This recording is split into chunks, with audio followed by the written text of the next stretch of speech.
potentials are alive as never before. They no longer make me ignore. I embrace you, setting me free. Way back in 70. Oh,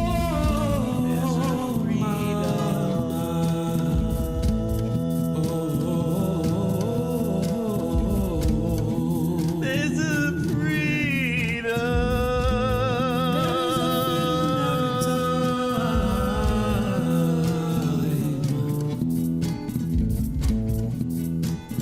I think of all the promises fulfilled in 70 AD. Oh, my, hallelujah.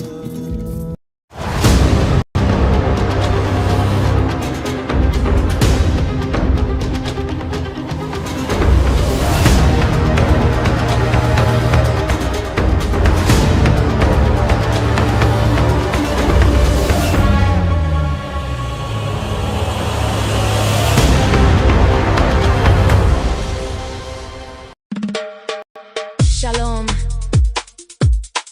and welcome to another exciting episode of Apostles.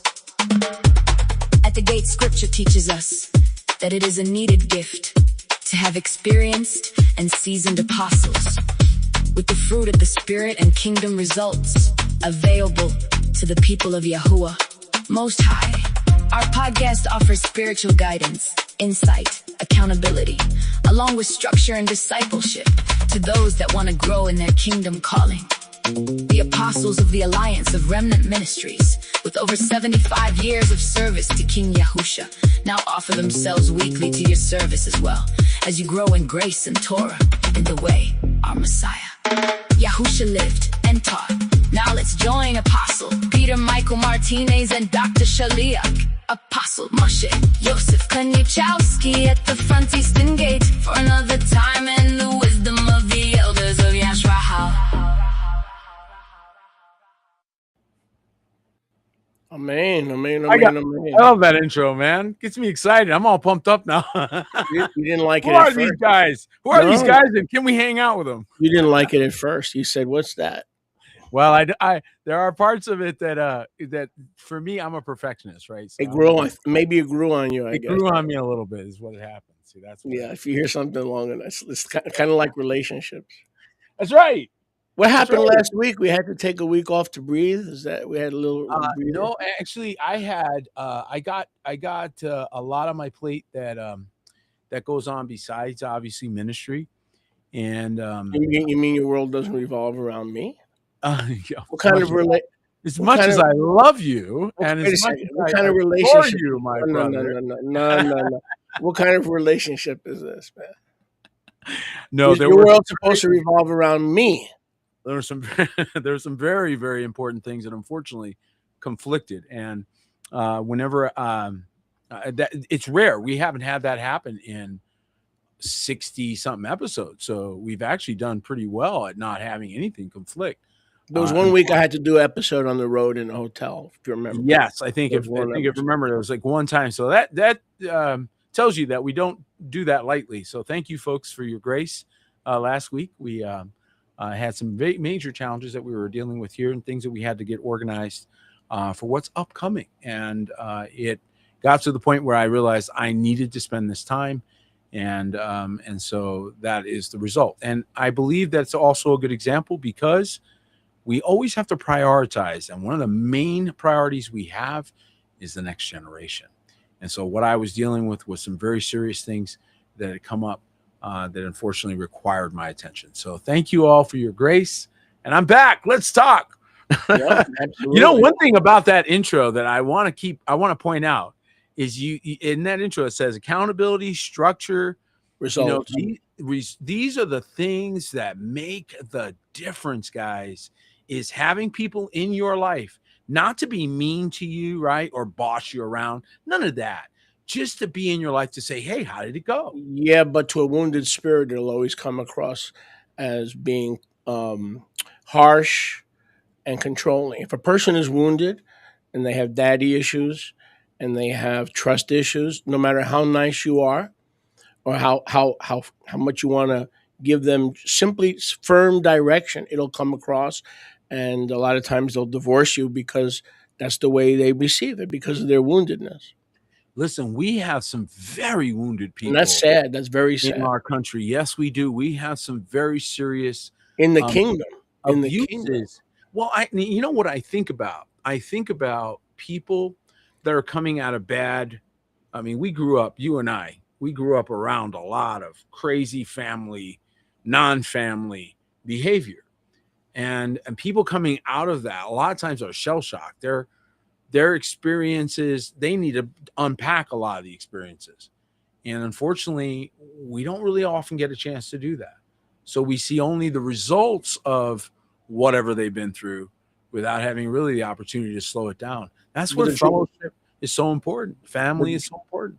But the truth of the matter is, I've seen as many or more wounded people in their spirit that have daddy issues, they have trust issues in the kingdom than I see out of the kingdom. I'm just telling you what I've seen over the years. And you would think after 5 years or 4 years or 6 years, they'd start a healing process. But so what I'm trying to say is, in my experience, as gentle as I try to be, I have to be firm or they're without direction, right? They don't have any direction.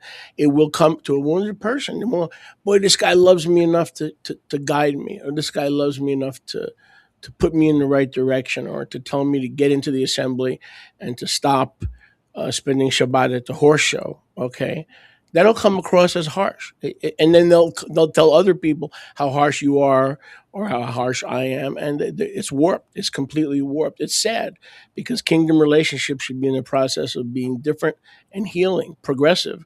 Maybe not overnight, but progressively, you know? And there it is. That's the thing. Maybe not overnight, but we should be progressing, right? And so what is our obligation as apostles at the gates and as overseers over a growing number of ministries and houses and locations is safety. After all, we are shepherds, and shepherds, their job is, of course, to keep the flock safe. And that sense of safety, that sense of security or sanctuary, very important for that person who needs to unpack. But the battle over safety a lot of times is not reality. It's imagined. Well, perception is reality. And so if someone perceives something to be a threat, even if it isn't, the perception for them is their reality. This is why the scripture they need to allow the Ruach to fix them. That's why it says the mind of Yahusha.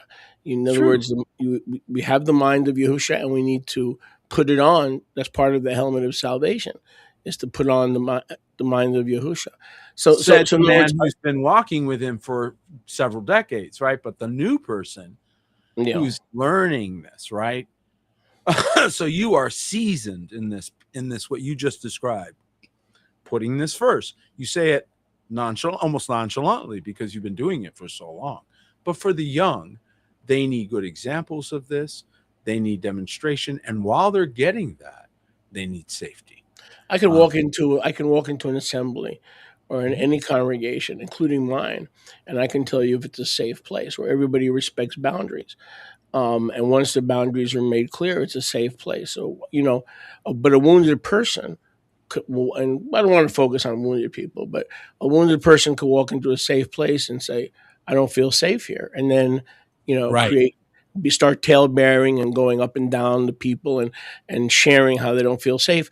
When, let's say, 1,200 people have passed through those doors in the last 50 years and everybody felt safe except 10.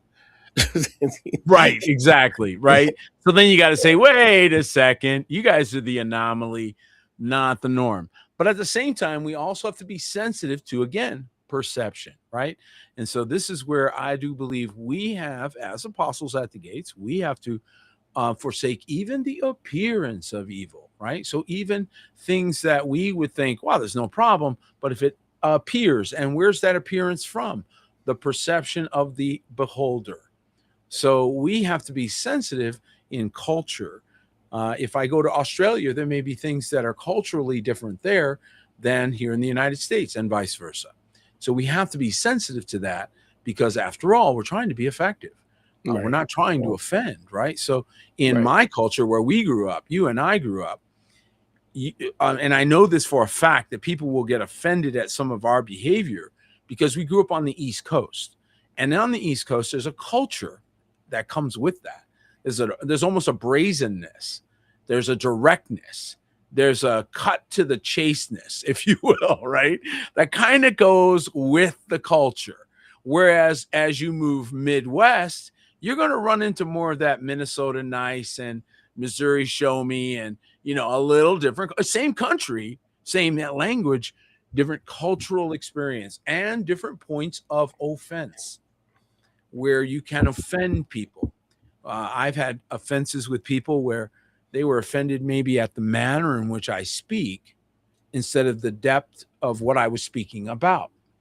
Well, I can tell you this never happened to me, at least not in the last day. What's that?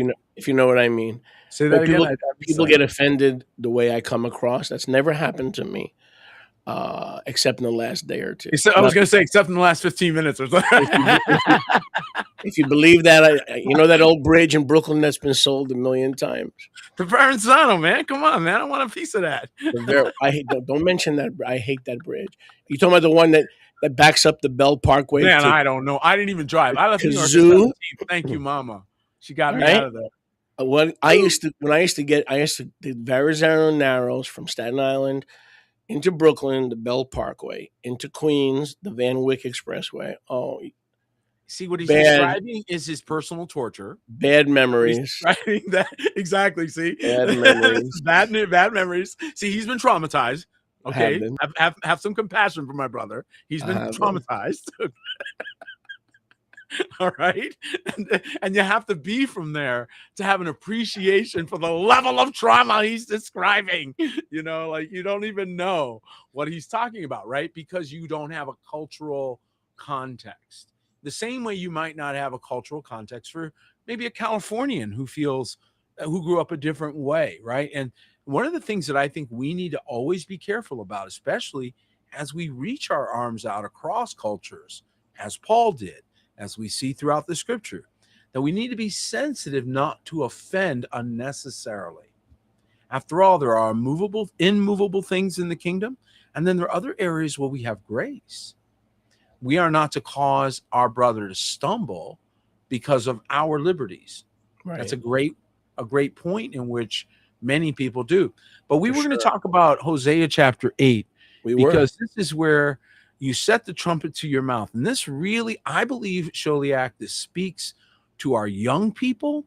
It speaks to that next generation that is being raised up by Yahuwah, being filled with his Ruach, to set a trumpet to their mouth to say, what you're doing over here and here and here, we're not following that. We're going to follow Yahuwah.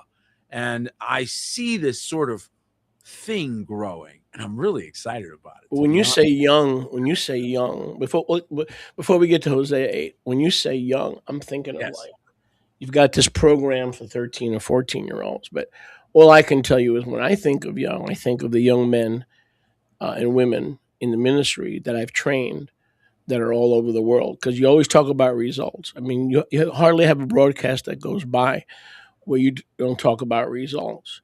And I'm thinking, well, I agree and I disagree. I'm like, I don't see the results, and I'm not accusing you of anything. I'm not saying, the results are medals or bitcoins or what we have in possessions. I see results as fruit. So I'm working I'm working for the kind of results where young men and young women are leading congregations. Yes, they're evangelizing. In other words, a Johnny come lately who doesn't know anything about me or you or anybody else, when they see the fruit of my ministry, they get shut up. They may not get shut up literally, but mentally they have a breakdown, because you can argue against style, you can argue against approach, you cannot argue against fruit. Anywhere in this world anywhere in this world you go, people study my teachings, they pass my teachings around, they build their families around my teachings. So my fruit is everywhere. To me, those are the results. I don't have to I'm not in 2026 searching for results. You know why? Because Right. my results go back decades, and praise be to Yahuwah that He's allowing me to continue to produce results. But I'm not There it trying is. to and I'm not trying to criticize you in any way. I'm saying I'm not seeking results. I've got the results, the You don't cachet. seek results. Results are what happens as a result of your behavior, right? So Right, we don't right. But seek that. We I'm not just pursuing behave. results. We And just the pursue our calling, and then the results will show. and the results that I want to boast about are the souls, because Yes. the only thing we can take with us when we get into the New Jerusalem are the souls that we rescued. Like Proverbs Right. says, rescue those who are being led to the slaughter and to the destruction. That's the call of the evangelist and the apostle, to rescue those who are being led to the slaughter. That's right. So I mean, I hear what you're saying, and I know you're appealing to the body at large, but I'm very grateful that you and I can only speak for myself because I don't live in your body. My results are all over the world. You could take a map anywhere, and in India, in Pakistan. And people begged to join Yadi. Can I join? I said, nope, I don't know you from.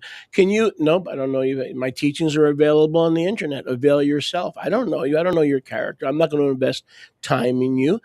We got to get to know you, right? Like you say all the time, we got to build relationships. I love that. And that's something that you have demonstrated with me. You took the time, and something that I have commented often.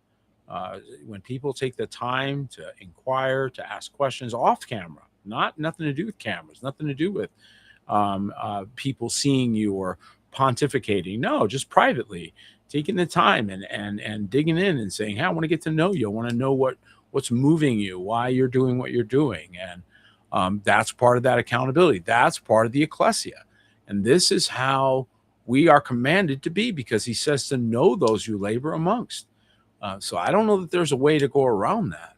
And unfortunately, what we have as a model is a lot looser. It's a lot more association, and you just meet for the meeting and that's it. There's no real relationship. You know a lot of details about my personal life. I know a lot of details about your lives because we've shared with each other. That's how we help one another. Not to and you mentioned talebearers and things like that. Look, my job is to put fires out. That's what a Yeah, peacemaker does. I'm not just a absolutely. peacekeeper. I'm a peacemaker. Okay, That's so right. when I see chaos, I don't pass it along. It'll die with me. That's where And it let me comes to and let die. me add, and let me add something else. When a fivefold tells you, or those who work with the fivefold tell you to make shalom and to reconnect, you ought to Hmm. do it. It's for your own benefit, and you ignore that advice at your own peril. You But do.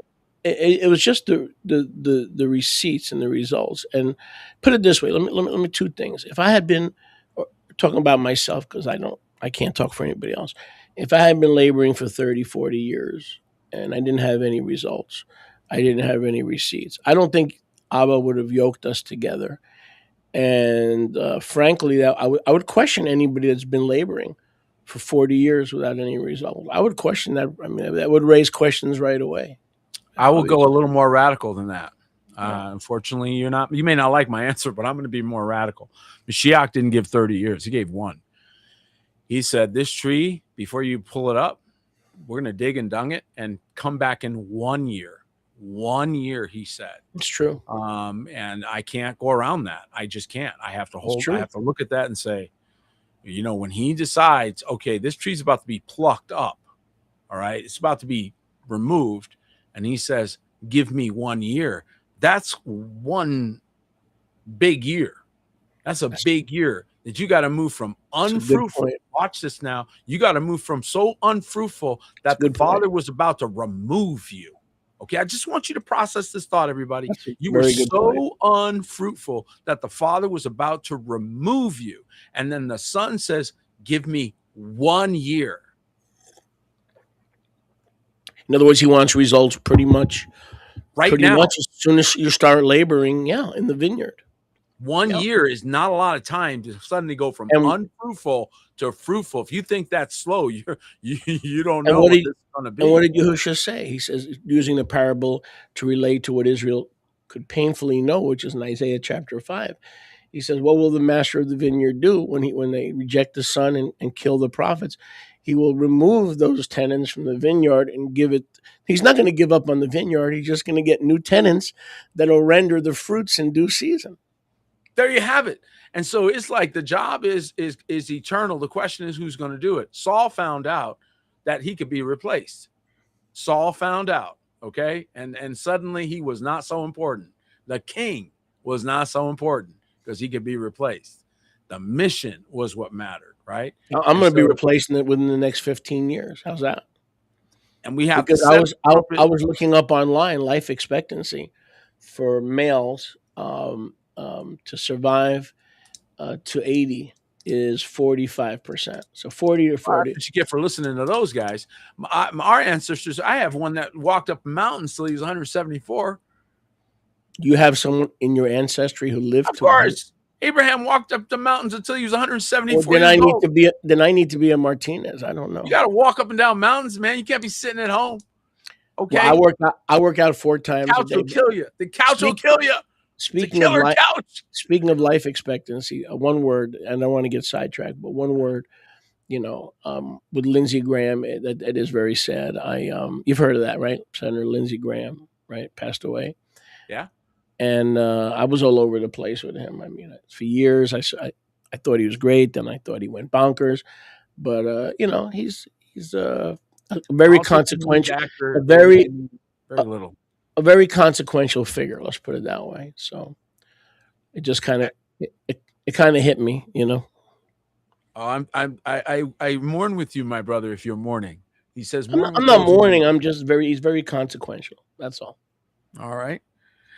Well, let's talk about this setting the trumpet to your mouth. Let's get to this because this is really, in my mind, in my heart, really hitting right now. I see this and I want to fan this flame because when I see young people catching the vision and asking, and this is the part that really gets me excited because I'm literally watching them and they're asking hard questions and they're digging in and they're saying, where did you come up with this? Where did you come up with that? That's not what the scripture says. Here's what it says, mom and dad. And they're holding their adult parents and grandparents' feet to the fire and probably opening their esteem to do it, right? So, yeah, you bought this thing. Do you actually read it? Did you read this, mom?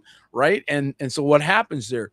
You're having a accountability level and a confrontation level that we're not controlling. We're not involved in. We're just standing on the sidelines, encouraging y'all to search out the truth. May I ask you where you've seen that? Because I hear you mention that several times. Where have I'm we seeing it in? I'm part of different groups on social media, and I keep an eye. I don't like to engage. I just like to watch. And as I see different postings and things that people are posting, okay, and the tenor, the change in the tenor. So I've been watching this for, 15, 20 years. And as it's progressed. And so what you're seeing is a change in content. This is the very thing that, the overseers of social media watch. They watch how fast certain content is rising, how much of it they're seeing. This is the matrix and the things that they look at. So when they're out of control, and then they're trying to suppress that, and they can't suppress it because more and more people are sharing his name, talking about Shabbat, talking about keeping commandments, asking the hard questions about results because they're not seeing the results in churchianity. They don't see the barakah. They don't see fruit. They're seeing a lot of walking in circles. And that doesn't appeal to people who are losing they're tearing down institutions like college is a big one that is now under the Charlie Kirk pressure was there all along. But it really crescendoed after his death because all of a sudden people are like, this entire exercise is all it does is put people in debt till they're 40, 50 years old, and it's useless. And that was a lot of his message, by the way. Charlie Kirk's message was dealing with the futility of So you're seeing young people, but you're saying young people that are challenging their parents? Are you seeing that in challenging person or online? Are you seeing that in person? challenging the belief systems Right. that the previous generations held on to without questioning. But where are you seeing it is what I'm asking. Is it On online or in social person? media is where I see it. Not so So much in that's- person. Because In person, I see it a little less because I have a very controlled circle for me. well, that's So why I was asking. I Yeah. don't involve myself a lot in. No, I'm just watching from a distance. I'm watching different elements that I've watched change. So if you watch the same things and it's very worldly and very there's nothing there, and then all of a sudden you start seeing Yahuwah's name, and you start seeing things like Shabbat, and it's getting more and more and more frequent. You note it because it's a difference over what it used to be. And I'm seeing a lot of churchianity, Christians. Some are even taking steps back and even leaving the ministry because I think the pressure is growing Right. to answer hard questions about results. Like I you just just wanted said. I just wanted a clarification where you were seeing it, Mhm. because on the Evangelist Corner and many other, I've heard you mention it. Let's see, somewhere around 7,400 times. So, so I just wanted a clarification. Are you seeing this in Arizona? Are you seeing this in Minnesota? So no, you explained it. So I was just wondering. And I'm seeing it even I- among people that I interact with, my own extended family. Their conversation points are changing. Their talking points are changing. Give you an example. One of my children went from J hook, right? That's what I call it, the J hook, and has moved. And I didn't do it. I think we're friends on Facebook too. That's a good example of what I'm talking about is Yeah. movement that you're seeing and you're going, I didn't do that. I didn't Yep. tell them anything. I didn't Yep. say anything to them. I'm not preaching at them. I'm doing my job, but I'm over here in my corner, right? Yeah. My little evangelist corner where I repeat myself 7,400 times. But who's counting? But All who's counting? Where in Hosea chapter 8 would you like to begin, sir? They sacrifice for Because- flesh. Because sacrifice. Yahuwah put this on your heart. So where would you like to begin? You can say it. You can start right. Look at verse 13. I want to hit something really hard because we don't have a lot of time. We're going to use our time wisely, okay? And we all have things to do. All right, but look at this. Look what he says. Let's start with verse 12. I have written to him great things of my Torah, but they were counted as a strange thing. Now, where have we seen this? Well, we're watching it right now, where many people are suddenly coming into the things of the kingdom, and they count them as strange things. They are counted to him as sin, right? As it says in verse 11. And they sacrifice flesh for the sacrifice of mine offerings and eat it, but Yahuwah accepted them not. Now he will remember their iniquity. What? He will remember their iniquity and visit their sins. Now, this harkens back to Exodus 20, which I always point to. The 3 and 4 generation curses, the things that things do because we forget the ways of Yahuwah. Look at verse 14. For Israel hath forgotten her, his maker, and buildeth temples. And Judah hath multiplied fenced cities, but I will set a fire upon his cities and shall devour the palaces thereof. There's a 70 AD scripture for you with repeated patterns. With repeated patterns. Exactly. You still win silly prizes for doing the same stupid things. You still winning stupid prizes. Okay. So if you think the prizes are not going to keep coming because something was fulfilled, buddy, all you're going to see is it keeps repeating. You keep committing adultery, you get the same result. You keep committing fornication, you get the same result. You keep committing idolatry, right? You invite in demons, you worship false gods, you're going to end up in poverty. All I got to do is look at your life and say, oh, looks like you're not quite doing it right. Let's fix that. Okay. And by the way, don't anybody feel bad because we were all deceived. Every single one of us without exception. So this is why we had to go ask him to tell us the truth. And he did.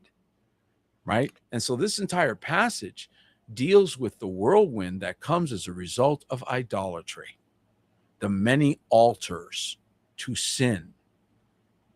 Okay, and What verse these is that? things, What verse is verse that? I know you- 11 verse 11 speaks of hath made Here it is. many altars for sin. The altars shall be counted to him as sin. There it is, right there. There it is, right there. Okay, so this jumped out at me years ago. And this is why it began a cry in my heart. Well, I don't want to do this. I don't want to be responsible for that. Right? And how many went ahead and didn't even ask any questions?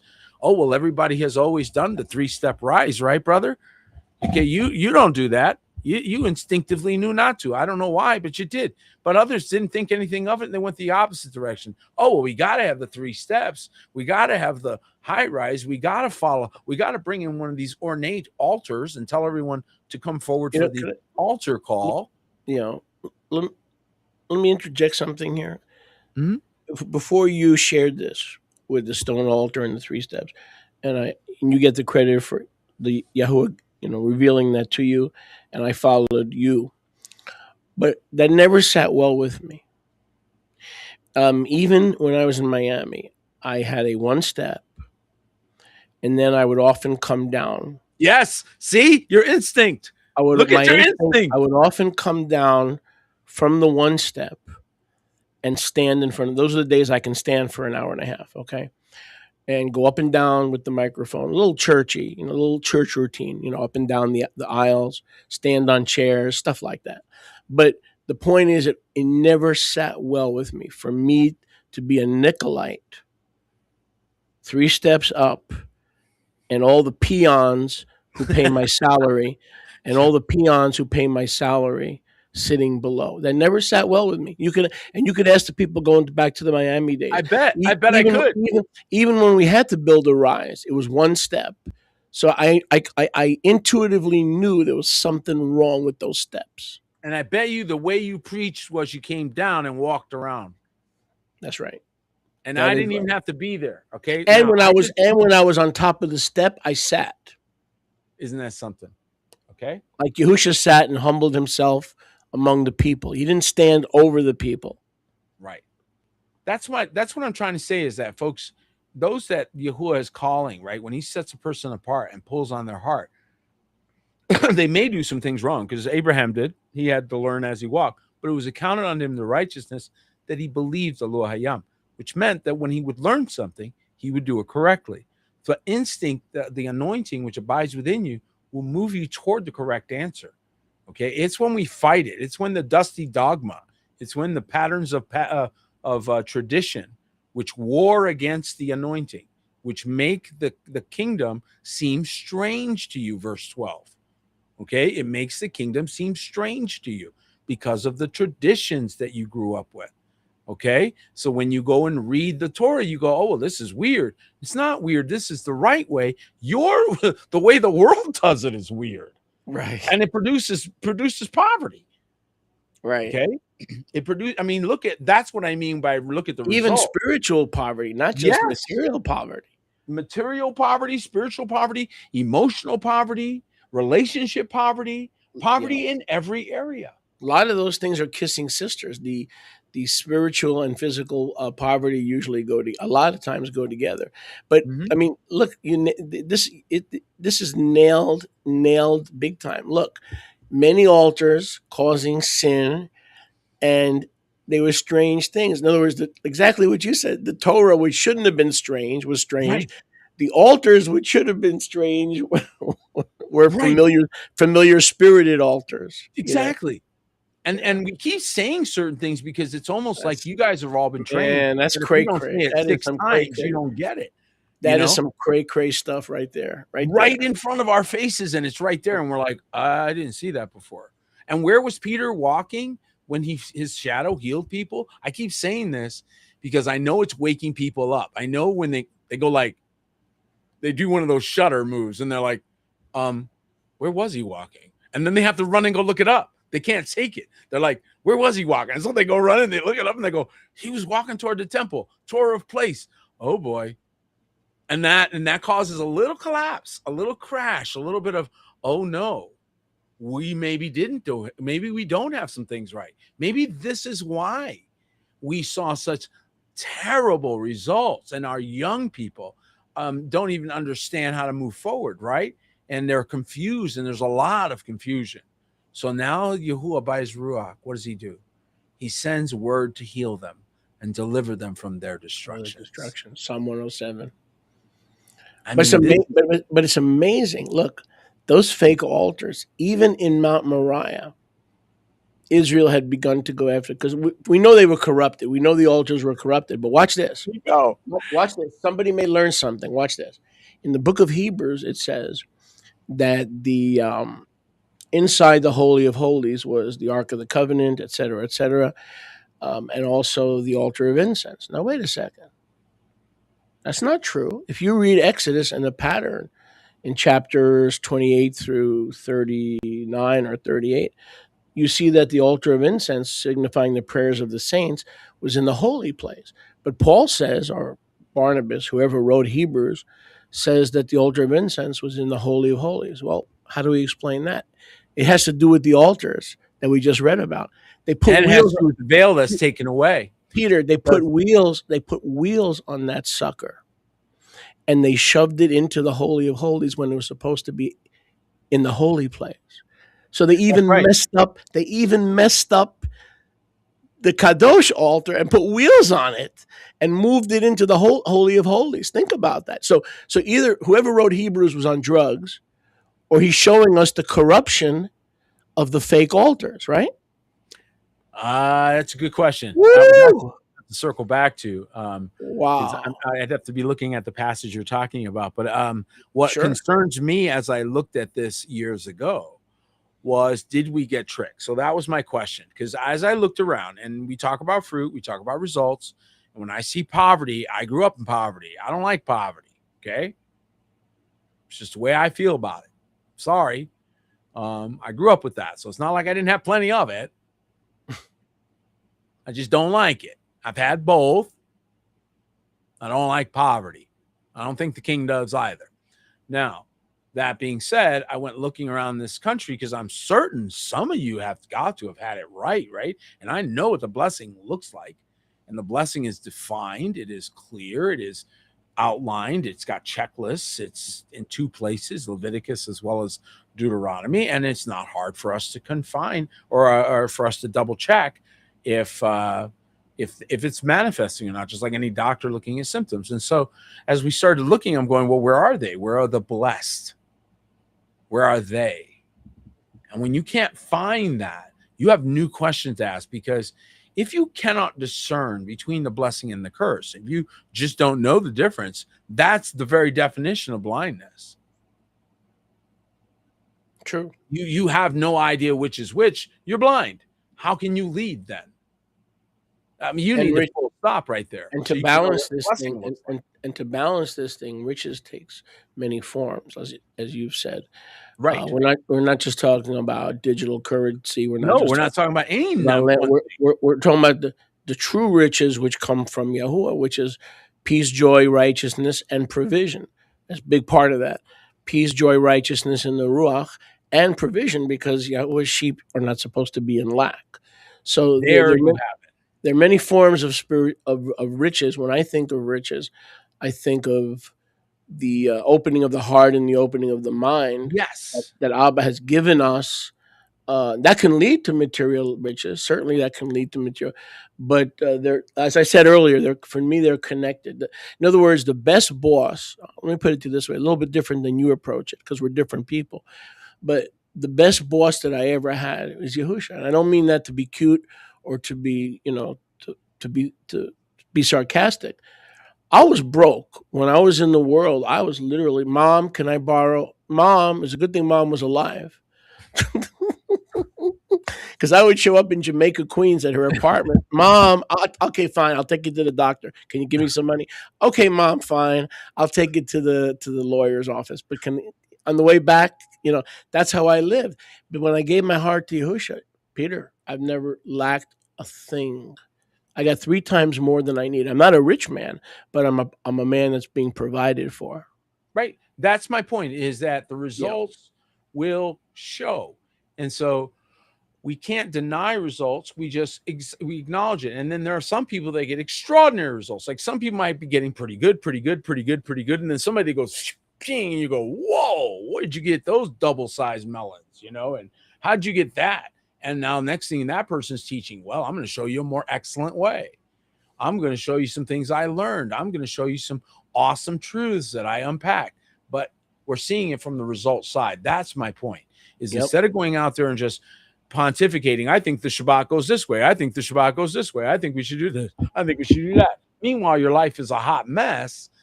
I'm sorry, but I'm going to look at the fruit of that as much as I'm going to look at your deductions, right? And so that's been the point that I think we've been making, or at least we've been trying to make. And many people have found out over the years that if you do things according to the Yahuwah's way, right, and you take the Shabbat off, you're going to make more financially, other whatever provision you need in the 6 days than you will in the 7. But only the people that do the word know that. See, when you think about it, you have people that think about Saturday is usually the farmer's market day, the get out and meet people day, right? Exchange business cards, right? So until you start doing the Shabbat and then realizing, wait a second, we have double provision on Friday, just like in Exodus 16. we got a double portion.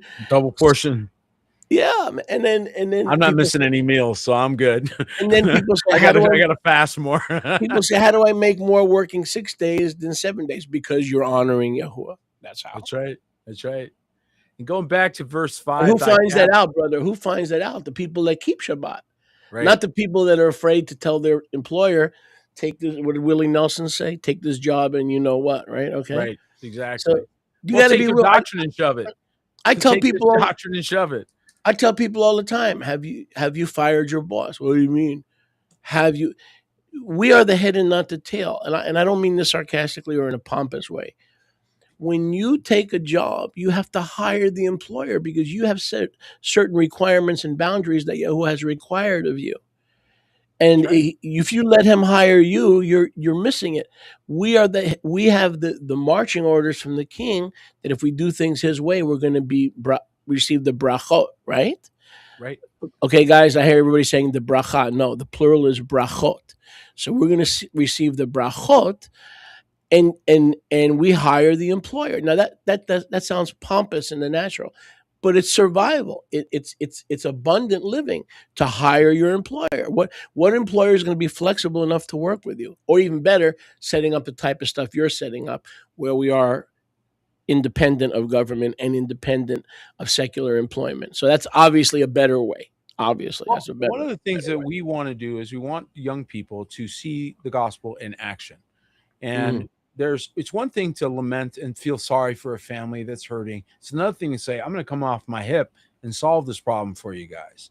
Now, these young people may not be able to do that. Obviously, they don't have the means, but they can go along for the ride and watch it done. And when they do, they will drive back to that place going, I want to do that, with tears in their eyes, as they saw that family on the edge of destruction and heroes came and showed up at the last minute. I believe that should be our norm. We should be always showing up. That is the way we are meant to be. Unfortunately, we lost those examples along the way, and we need to recover them. And as we do, and as we see that continuously, now you understand the purpose of wealth. Wealth is for establishing his covenant upon the earth. Right. So that's its purpose. When you seek it for its sake, you have made an idol out of the thing. So it could be lumber. If you do that with lumber, you'll make lumber an idol. So you can't do that about anything. You must understand its purpose, and you must produce the fruit thereof. The fruit is changed lives. People no longer buying the lies. It's people now. Imagine a young person, 26 years old, no longer now chasing the dollar. Now they're chasing their purpose. They have plenty of money they learned. They mastered that with their brothers and their sisters. And if they get in trouble, they can call for help. And everyone that shows up, not a feeble one among them.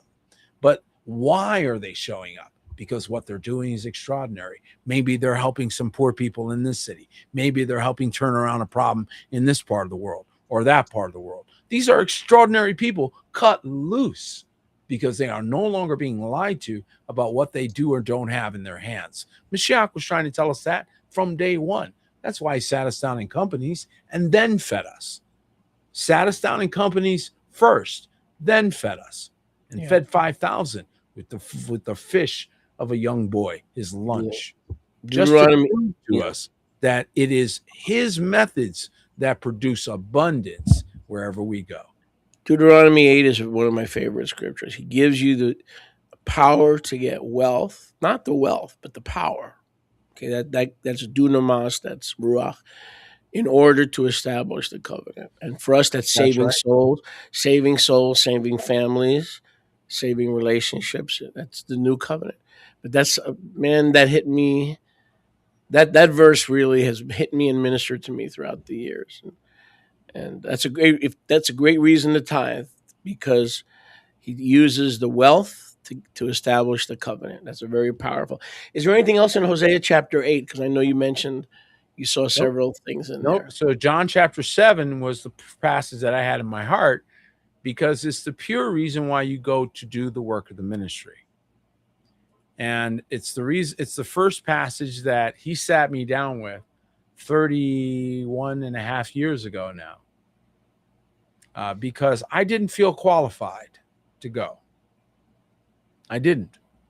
I know some of you may look today and say, Peter, you didn't feel qualified to go. No, I did not. I probably still don't. But Yahuwah is the one who authorizes. And he taught me a long time ago that whom man appoints and man anoints, man must empower. But whom he appoints and he anoints, he will empower. Right. And that's been my experience. But in John chapter 7, verse 16, he starts a rebuke. Well, let me turn there for you. Yeah, who are calling his ministry and his work into question. Many of you are beginning now, and you're starting to walk. And maybe you're being called. Maybe you're one of those that are rising in the anointing, and Yahuwah is putting his hand upon you. So we want to encourage you, right?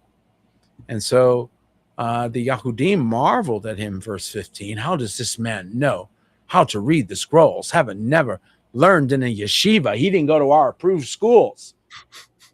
Okay? He's not one of our guys. How dare you get out here, start teaching? Who do you think you are? Mm-hmm. And here, Mashiach gave me and everyone who follows a wonderful place to stand. Mm-hmm. And he said, my teaching is not mine, but his who sent me. Mm-hmm.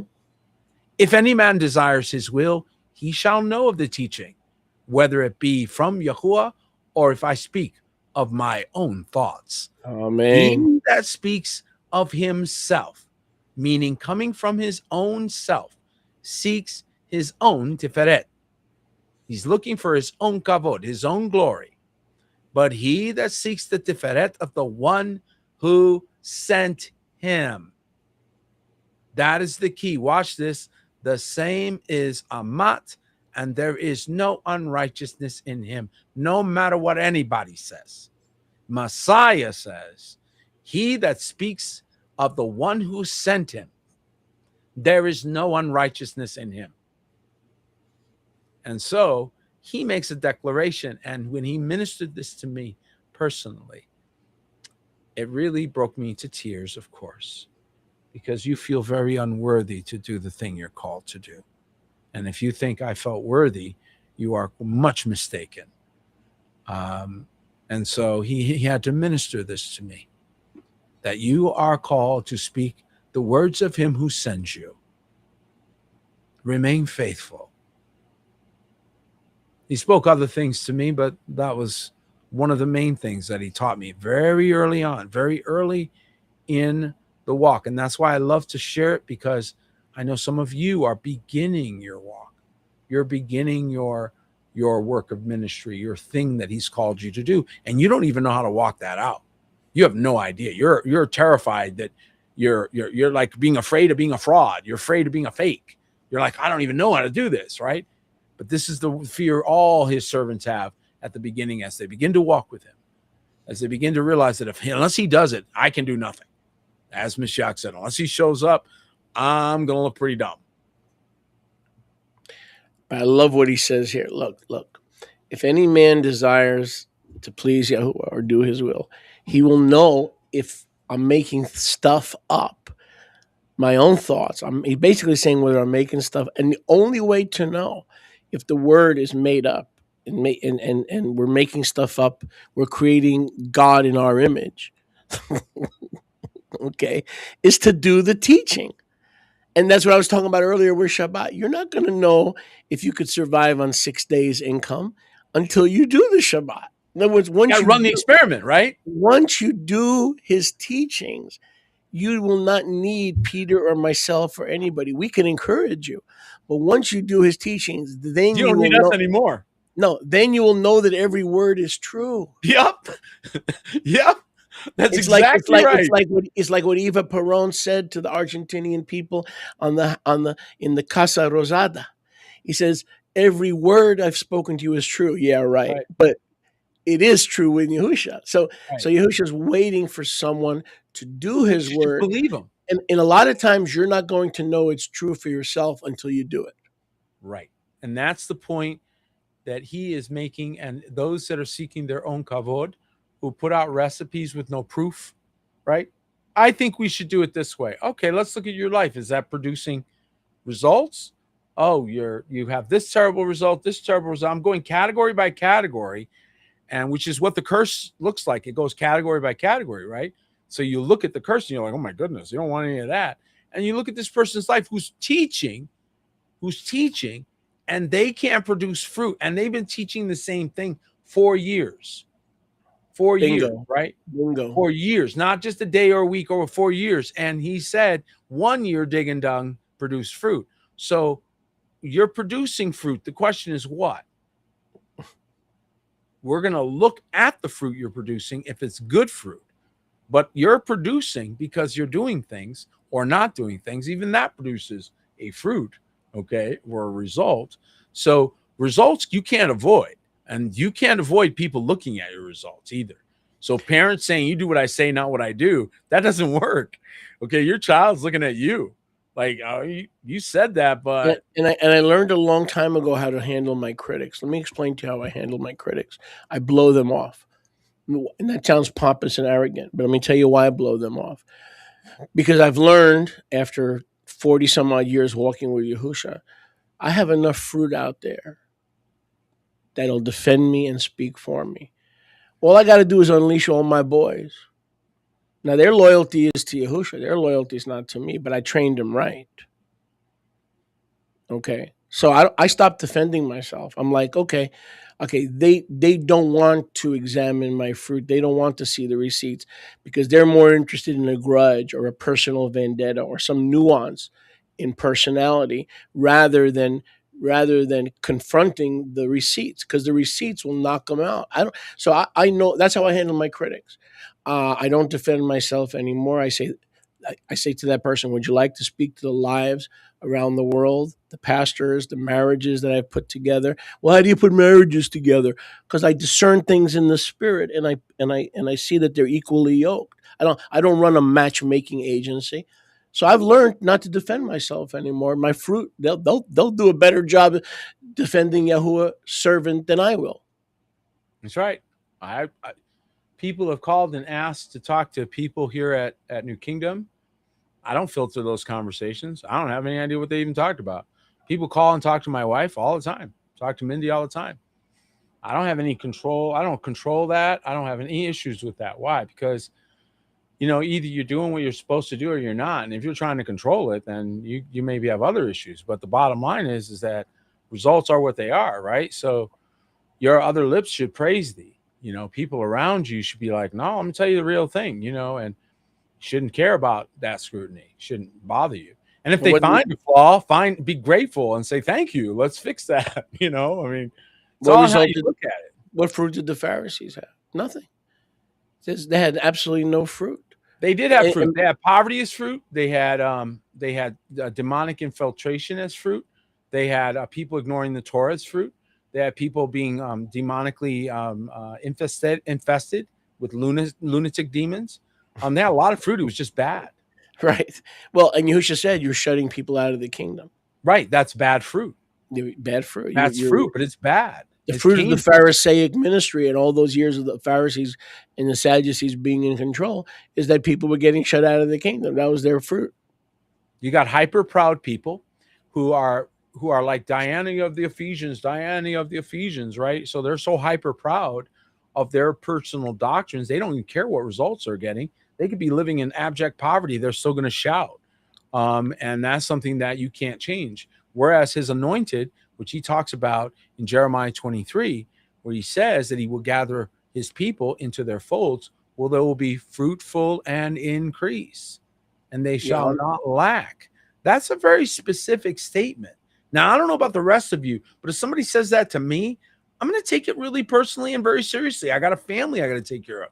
I'm responsible for them. So if you're telling me if I go this way, my family's not going to lack, versus if I go this way, I'm on my own, I'm going to go this way, and I'm going to count on you to do what you said you'd do, which is what he does. Yeah. And I'm living proof that if you seek first his kingdom and his Zedakah, okay, if you do that, you will not be disappointed. So if you're looking for an example to say, well, who did this and did it work out for them, right? Did it work out for you? Then that's a very important question to ask. Yep. Well, you know, I'll never forget this. So, you know how some things stick out, right, in a relationship. Is when we started talking, when we first met, I'll never forget one of the first things you asked me to show everybody that you are consistent. One of the first things you asked me, so do you just have like an internet ministry or do you have an actual assembly in Florida? It was one of the first things you asked me. And I said, no, we have living people here in the actual assembly. But I see that it's always the assembly. So if there's some people that are out there, they have more excuses not to be in the assembly because you're speaking about where the brachot, plural, are, and Deuteronomy 28. Oh, but as you've said a million times, all those principles have to be connected to work. And one of the main connections, if not the main connection, is where is your house? Where is your assembly? That's when those principles work, right? Because when you think about Deuteronomy 28 and all the blessings and cursings, these are corporate principles. They're not just individual principles. That's right. The dry bones, Son of Man, this is the whole house of Israel. They're not 5'3" Jewish guys jumping out of a grave when Christ Jesus comes. No, the bones are the whole house of Israel. You follow That's right. what I'm saying? And some people will say, yes, I do follow what you're saying. And some people have said, it's been said of me my whole life, demasiado is what my nickname, which in Spanish means too much or over more than you need, more than enough. Okay. And radical, I'm sure a lot of times I've heard that many times throughout my lifetime, but that's super radical. You're going to go see if Sodom and Gomorrah is actually there. Well, that's radical, right? Or you're going to actually go around oh, that's radical, right? Radical produces radical results. So one thing that I learned is don't half step. When it comes to Yahuwah, don't half step. Go all in. All right, go all in. Every example I see, every example I read was all in examples. Okay, beginning with Abraham, all in. All right, so that's how I attacked it. I attacked it all in. Let's go. Let's do this all in. Right. And who's shocked at my results? Who's shocked to see the supernatural blessings on finances, the supernatural blessings on the oil, the supernatural blessings in the rain, the supernatural blessings in relationships, the supernatural blessings in marriage, the supernatural blessing in the fact that my son did not die, but instead lived to declare the kavod of Yahuwah. I don't know how many I have to count. I have so many that I feel embarrassed to even detail them because he doted over me. I feel like he opened the floodgate of things and said, want anything else? He kept pouring things out, right? So, of course, I feel like, my goodness, I want to take care. I want all of you to have that. I want you to wake up every day like I do. I honestly wish the happiness I have on all of you, because every single day I wake up and I smile because he has new things for us to do. Brethren, this is supposed to be the walk you walk. You're supposed to pray and things happen. Yesterday, I was talking to my brother Dion. My brother Dion is watching this broadcast. He is north of me, about 3-4 hour drive. I don't know how many miles. And he's up higher, about 2,000 feet elevation. It was 100 degrees here and 100 degrees there. And we have been getting rain, right? So we didn't think anything of it because he's just north of me. So I assumed he was getting rain too. And I said, brother, how about this rain? He goes, well, we didn't get any rain up here.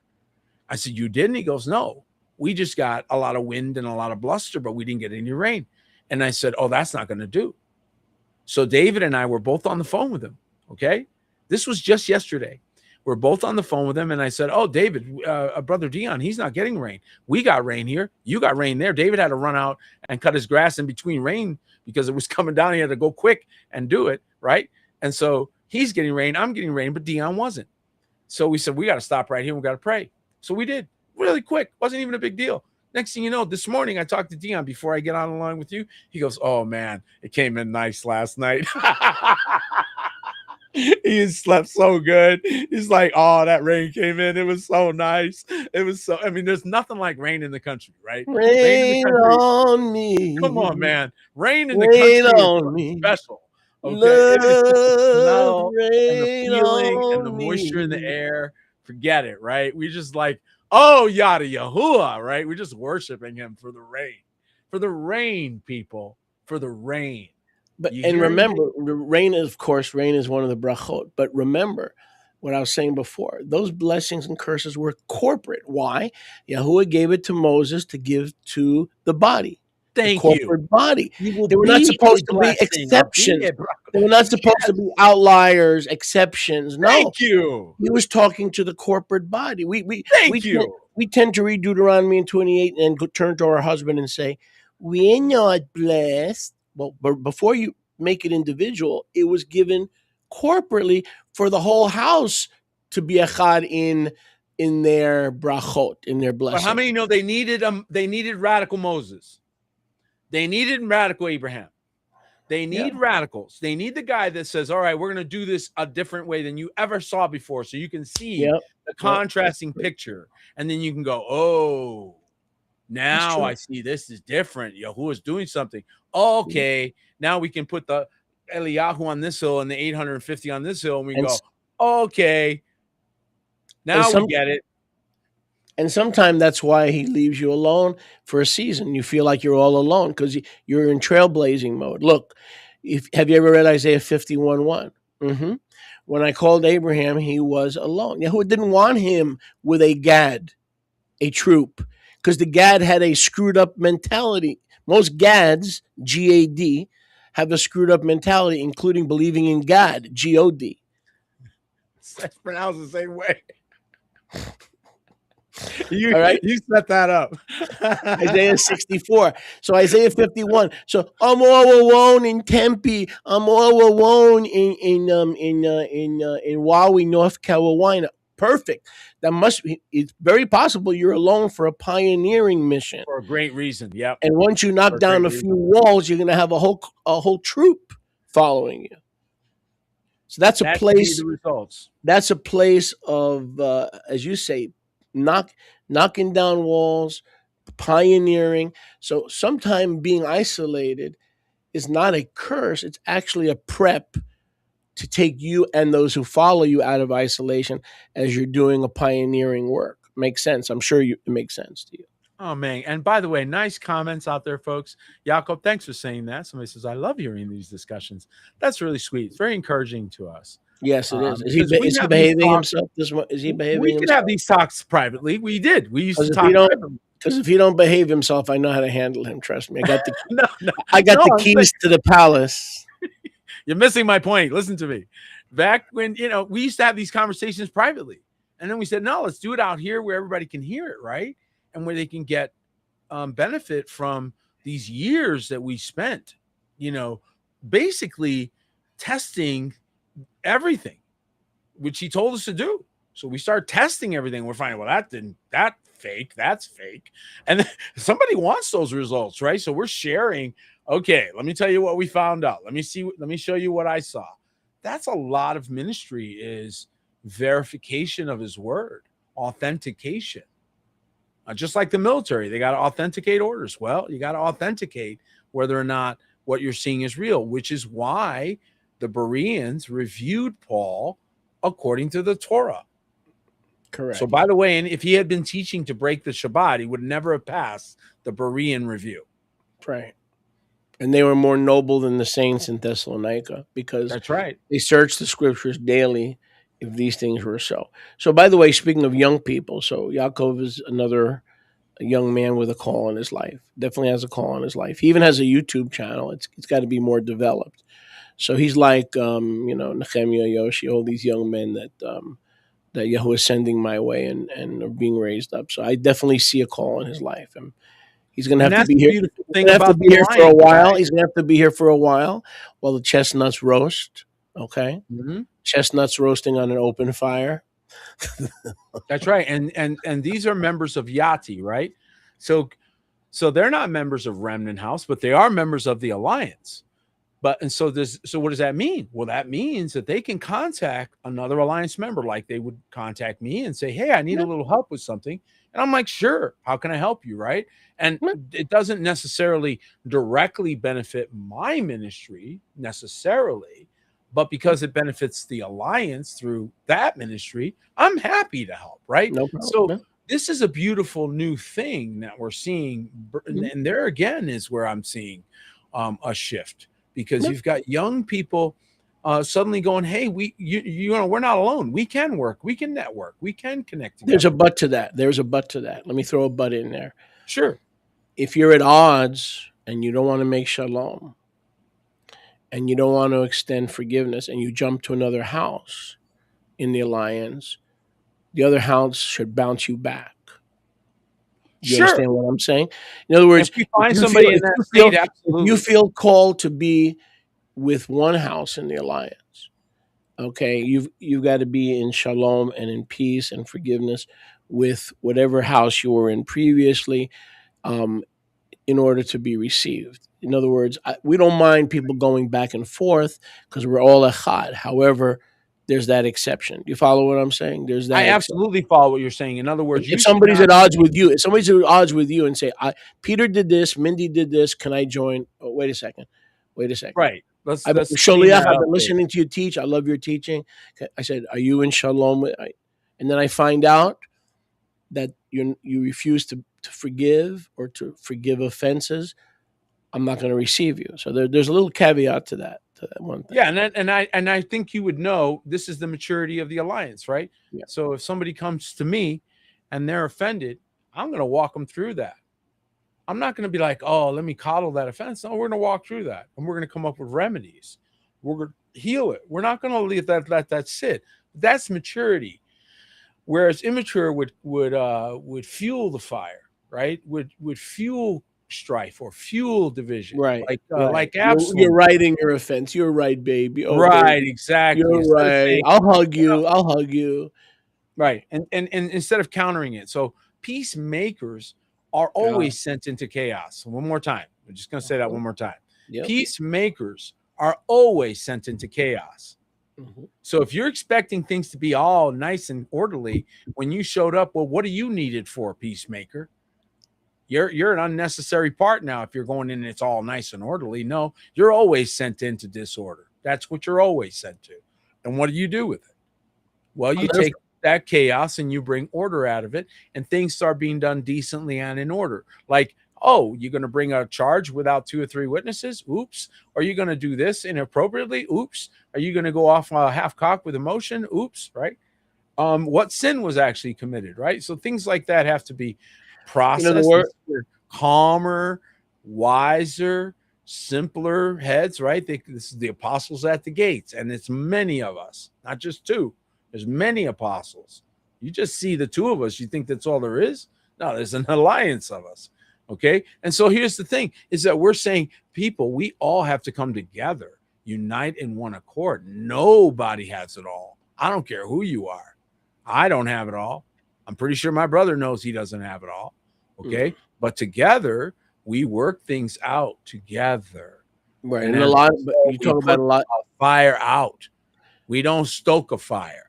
We Right. put it out. That's very important. But you said there's a lot of apostles. Well, let me tell you the way the church structure is, and I know we're not the church structure. I understand that, but the way the religious structure is I'll tell you where the apostles are. They're not a lot like you and me. There just aren't. We're not the only ones, but they're just not a lot. And one of the reasons is because of the ecclesiastical pressures, meaning they don't pay apostles. Apostles don't have a 401k from the church. The evangelist has to go out and raise his own funds. Yeah. Okay. Yeah. There's only one of the fivefold where you have a 401k, a car, Mother Boyd gets a fur coat every Christmas. Okay. People don't just bring their tithe to the altar. Oh, no.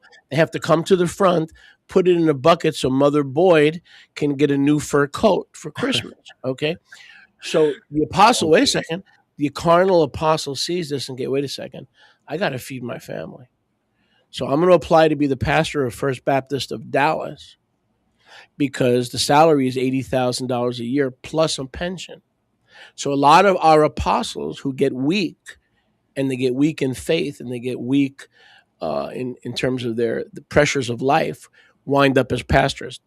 The pulpits of this country, I can't speak for the other, are full of apostles and evangelists who couldn't raise their own money, and they became a pastor. You hear what I'm saying? Yeah, And it shouldn't be that way. It shouldn't be that way. Why is the evangelist not worthy of support? Why is the Don't blame the people. Don't blame the people. no? I'm Don't not do blaming the people. I'm not. Don't blaming get mad at them and say, "Why aren't you supporting them?" No, I'm no. not- I'm going to no. say it this way: the Yahuwah ecclesiastical supplies- structure. Yahuwah supplies those he called. You may not be called, and those that are looking to just squirrel away into some job failed the test. They're part of the 30,000 that he's sending back. They didn't have the courage to do what he called them to do. I'm sorry, there's no shortcut, folks. You Right. got to cowboy up. But I'm just You answering got to your cowboy question. up. There's no You- shortcut. Where And are if he the doesn't apostles? provide for you? You probably need to sit down. Where are the Peter Martinez's and the Konachowskis? They're there. Some of them have become pastors. I know that for a fact. Listen, I had a lot of economic pressure when I was a younger minister, That's too bad. and yeah, and I did what a lot I saw other people do. They gave up their office because there was one office in the American. I'm not blaming the people. In the American ecclesiastical structure, the pastor is the alpha and the omega of religion. Okay, there is no evangelist that's supported on staff. There is no apostle that can oversee the congregation.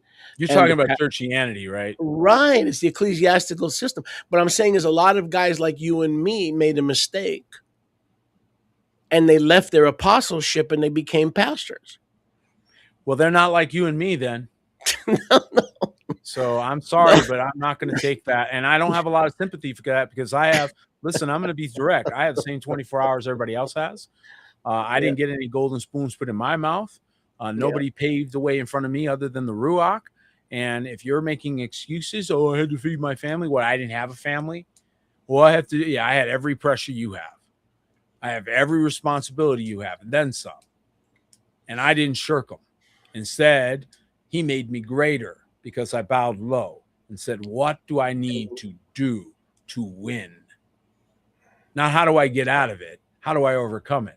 And this, the question you ask, if you want to be excused, you'll be excused. If you want to be an overcomer, he'll train you. But the training's going to introduce you to Mr. Pavement. Okay? You're going to meet discipline. It's going to smack the snot out of hypocrisy. Okay? Bingo. Because you don't even trust yourselves. You make a promise and Bingo. you know when you make it, most of you, that you're not going to keep it because discipline has to show up And and the back last up 5 your people, promise. yeah, and the last 5 people that I disciplined turn around and falsely accuse me of being harsh. No, I'm not But- talking about but- discipline is not about something you put on somebody else. Discipline is something you do to yourself. Okay. Right. Discipline is what you do With when you guidance wake up in the morning. guidance from the fivefold. Guidance is just an example. Our example, like when I get up in the morning and you know where I am from 8 to 8:30 and I'm doing my whatever, I'm putting my body through a buffeting. Tai Chi. Guess what? Yeah, whatever it is, Tai Chi, exercise, Zumba, whatever you're doing, whatever you're pushing your body for, or military calisthenics, which is where I'm headed, right? And so why? Because you want to move your body. Get up on a horse, ride that for 3 hours. I bet you're going to feel that. Okay? It's everything you force yourself to do. This is what I look at. I look at what will you force yourself to do? What do you have the intestinal fortitude to say, I don't feel like it, but I'm going anyway? That's a man right there. That's a woman right there. People that just agree with you, but don't have the fortitude, don't have the legs, their talk is cheap. That's all it is talk. They might even agree with you, but they don't have the legs for it. Okay? And what you're really judging by is not by their agreement in mouth and in word, but in deed. Indeed. And that requires discipline, and there's a massive disconnect. So we got a bunch of people that have a lot of head knowledge, but they can tell you how to work out, but don't work out. They can tell you how to lose weight, but don't lose weight. They can tell you how to get rich, but don't get rich. They can tell you how to be a good servant, but they don't serve. They can tell you where they should tithe, but they don't tithe. So they have it here, but they don't have the discipline to actually execute his will. That same 24 hours a day. Yep. So we can just look at a day. All right. Yep. And results are what they are. With the young people that we're going to work with, okay, I'm going to accelerate their results by teaching them the secrets he taught me. So I'm going to just show them the things he showed me. And as they walk those experiments out without all that dusty dogma in their head, that's why you want young people, because they don't have all that. They just do what you tell them. And it's a funny thing how they just obey. And next thing you know, they're conquering 38 successive cities. Why? Because they just did what they were told. They stopped arguing. That's how you take the promised land. You do not take the promised land with a bunch of know-it-alls. Sorry. So they're going to be offended because Sholiak says you need to stop doing this. Then they got to go look and see what the Ruach is saying. When the Ruach uses a Sholiak, like Sholiak Moshe, to bring you correction, it's the Ruach bringing the correction. The Sholiak's just the vessel. Just the guy talking that day. No matter how you try to blow it off, that's what you can't blow it off. It won't go away. It sticks to you. Yeah, so I want to say my philosophy. I want to say it for my friends, my enemies, and my neutrals. I don't want to have any control over anybody that's not been assigned to me. And if you feel that you're to be in my ministry, you would be, I would be controlling you. All you got to do to end that control is walk out the door. Once you walk out the door, I have no go with their feet for sure. I have no control over you. You realize that everybody who thinks that there's a controlling spirit or a desire to lord it over you, no problem. As soon as you walk out that door, any control that you think I have will end. But you won't have the guidance and the wisdom that's available to you. Right. You're going to lose that. You're going to forfeit those benefits. Plain that you can't have both. You can't have the benefits of submission without submission. You can't have the benefits of honor without honor. You can't have the benefits of faithful without faithful. I know that's deep, but stay with me, church. You can't have him say, well done, thou good and faithful servant, when you never showed up. Let's stop lying. He ain't going to say that to you. Yep. It starts with find an assembly. Make that before you go to work, before you clean the rug, before you buy your wife a nice little birthday. Find an assembly, because if it's a strong assembly, you will be promoted. And what he promised, he does. I'm here to state, I like to say it emphatically, because I hear people, sort of millie-mousing and sort of half-stepping on his promises. No, what he promises, he means it. When he said seek first his kingdom and his righteousness, and he would just give you stuff, I'm telling you, it's true. Before we go, listen, when are we going to make our first Tai Chi video, you and me? Tai Chi! You and me, man. I'm going to have to come and hang out with you to do that. But listen, we're not going to make a Tai Chi video for our friends so they can get a good laugh. Tai Chi video for our friends so they can laugh at us. No, we got much better examples of good shape. I'm a terrible example of I have to keep getting my body buffeted. I got to keep improving. So, I mean, if you're looking for an example of a guy that's kicking his own butt, yeah, then you could come look at me. But I mean, otherwise, you don't want to use me as an example. Some of our regular listeners are Oh, disappointed because they were hoping I can twist your arm to produce a Peter Martinez Zumba Chumba. Not my calling. However, if you want to come to a But camp, doesn't the Bible say laughter maketh like a medicine? A merry heart Right. maketh like medicine. Well, maybe you'd make some folks happy and just little laughter in their life. Oh, is that the goal? I don't know what the goal. The goal is to bust your chops. I was going to say, if that's the goal, we can go about that in a different way, you stinker. Yeah. Man, that's the this goal. is the New Yorker right here. This Bust is the each New other's Yorker right chops. here. That's the goal. This is the That's New the goal. Yorker right there. Anyway, Right Peter there. and I, that's right. Peter and I have to have a business meeting or a talk, whatever you want to call it. So we love you guys. Thank you for your faithful listenership. It is greatly, greatly appreciated.